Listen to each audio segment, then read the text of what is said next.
एक लफ्ज नहीं बोला गया, मगर 77 साल के खौफ के कारोबार को ठप कर दिया है। ये चौथी किस्म के लोगों ने। पहले पाकिस्तान के अंदर सिर्फ 3 किस्म के लोग होते थे, अब पाकिस्तान के अंदर चौथी किस्म कहां से आ गई? इस चौथी किस्म को कौन लेकर आया है? इस चौथी किस्म को इस हद तक लाने के लिए किसका किरदार है? कौन सी ऐसी कुव्वत है? मैं सबसे पहले लाखों करोड़ों दरूद आप सल्लल्लाहु अलैहि वसल्लम और आप सल्लल्लाहु अलैहि वसल्लम की आले पाक। जी दोस्तों, मैं सबसे पहले तो 3 किस्मों का जिक्र करूंगा, चौथी किस्म का मैं सबसे आखिर में जिक्र करूंगा। पाकिस्तान के अंदर 3 किस्म की पहले लोग रहते थे, 3 किस्म के। उनमें से पहली किस्म ये थी कि जो अशरफिया थी, जो इस मुल्क के फैसले जो है बंद कमरों के अंदर किया करते थे, और वो हुकूमतों को मजबूर कर देते थे कि वो हुकूमतें उनके फैसलों के ऊपर मनोवन जो है वो अमल करें। और दूसरी किस्म वो थी जो ये फैसले करवाया करते थे इन लोगों से। इन लोगों से किस तरह से फैसले करवाए जा सकते हैं। और ये जो दूसरी किस्म है, ये बहुत ही ताकतवर लोग थे जो हुकूमतें चलाते थे, हुकूमतें तब्दील करते थे। एक टेलीफोन कॉल के ऊपर ज़मीर को खरीदते थे, एक टेलीफोन कॉल के ऊपर ज़मीर को आगे बेच देते थे। ये थी दूसरी किस्म के लोग। फिर थे इसके अंदर तीसरी किस्म के लोग। तीसरी किस्म के लोग वो जो सिर्फ ये कहते थे कि हाय मेरा कारोबार, हाय मेरी नौकरी, हाय मेरा रोजगार, हाय मैं क्या करूंगा अगर ये ना हुआ, हाय अगर ये ना हुआ तो मैं कैसे रहूंगा। जिनके दिमाग के अंदर खौफ भरा रहता था। अब उसमें से जो पहली किस्म है, वो इस मुल्क पाकिस्तान के अंदर रहना नहीं चाहती।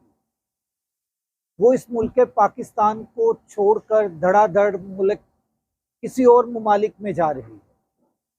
अजीब किस्म की ये हुब्बुल वतनी है कि वो अपनी हुब्बुल वतनी होने का बार बार इजहार भी करते हैं, और इस मुल्क को छोड़कर इस मुल्क से भागना भी चाहते हैं।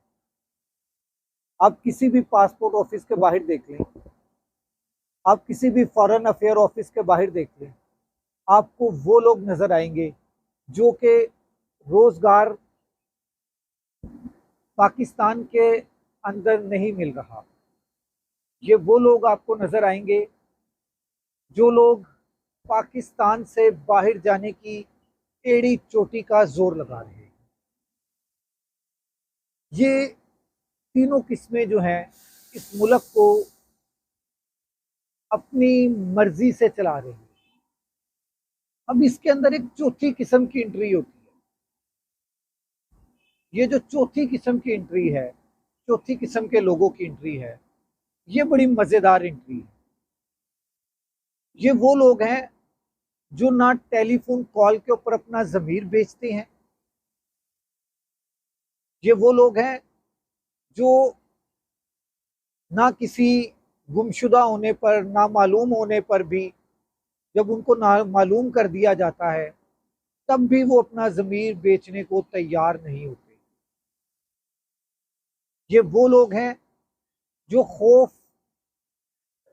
के दरिया के अंदर गोता जन होते हैं और फिर बाहर निकलते हैं, और बाहर निकलकर मुस्कुरा देते हैं। ये चौथी नस्ल, चौथी किस्म के लोग कहां से आ गए? इनमें इतना हौसला कहां से आ गया? इनमें इतनी ताकत कहां से आ गई? ये वो लोग हैं जो इमरान खान के फॉलोअर्स हैं, जिनको कोई मुफाद नहीं है इमरान खान से, जिनको कोई मुफाद नहीं है सियासत से, जिनका कोई सरोकार नहीं है सियासत से, मगर उनको एक शाऊर दे दिया गया इमरान खान की तरफ से। इमरान खान ने उनको इतना शऊर दे दिया कि वो लोग हर तरह का खौफ बालाए ताक रखकर इस मुल्क के लिए, इमरान खान के लिए डट कर खड़े हैं। उनको उठा लिया जाता है। किसी पहले तो वो लोग भी इनमें भी दो कैटेगरीज हैं। एक वो जिनको उठाकर एफआईआर दे दी जाती है, जेलों में बंद कर दिया जाता है, उसके बावजूद वो लोग ना प्रेस कॉन्फ्रेंस करते हैं, ना ही ये लिख कर देते हैं कि हमारा कोई सियासत से ताल्लुक नहीं है।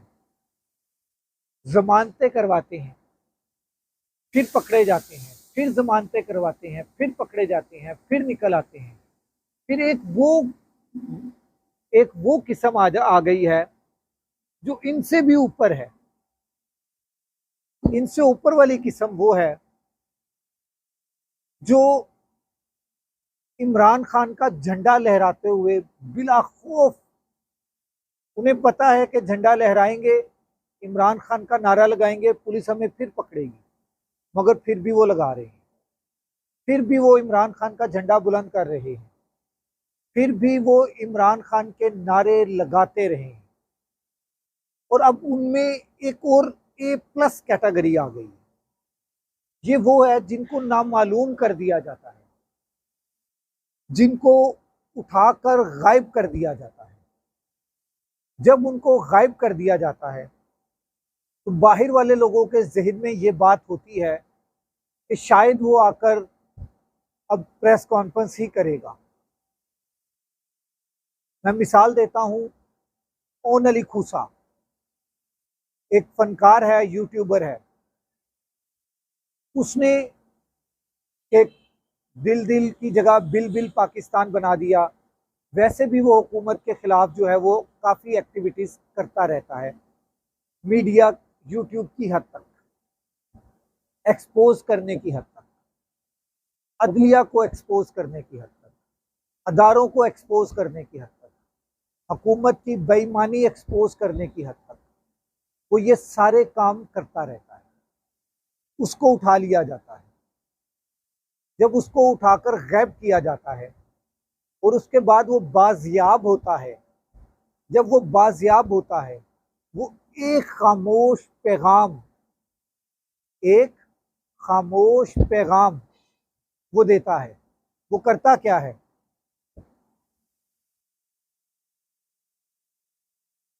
इस तरह से तो पहले वो शो करवाता है कि वो खौफजदा हो गया है, मगर जैसे ही मुस्कुराता है उसको खौफजदा करने वाले खौफजदा हो जाते हैं और वो ट्रेंड बन जाता है। ओन अली खूसा का वो खामोश पैगाम ट्रेंड बन जाता है। सोशल मीडिया पर हर तरफ उसी का वो पैगाम, हर कोई उसी की वो एक्टिंग करते हुए अपनी वीडियो बनाता है और अपने सोशल मीडिया प्लेटफॉर्म के ऊपर लगाता है। ये चौथी किस्म है। ये वो किस्म है जिसको इमरान खान ने इन तीनों किस्मों के अंदर से खींच कर निकाला है, बड़ी मेहनत के साथ। 22 साल की जदोजहद, 23 साल की जदोजहद के बाद इमरान खान ने इस चौथी किस्म के लोगों को बाहर निकाला है। और इनके बाहर निकलते साथ ही जो पहली तीन किस्में हैं उनकी बका को खतरा है।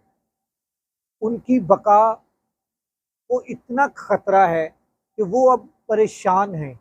वो बिलावल भुट्टो के मुंह से एक निकला था जुमला जो बड़ा मशहूर हुआ, क्या?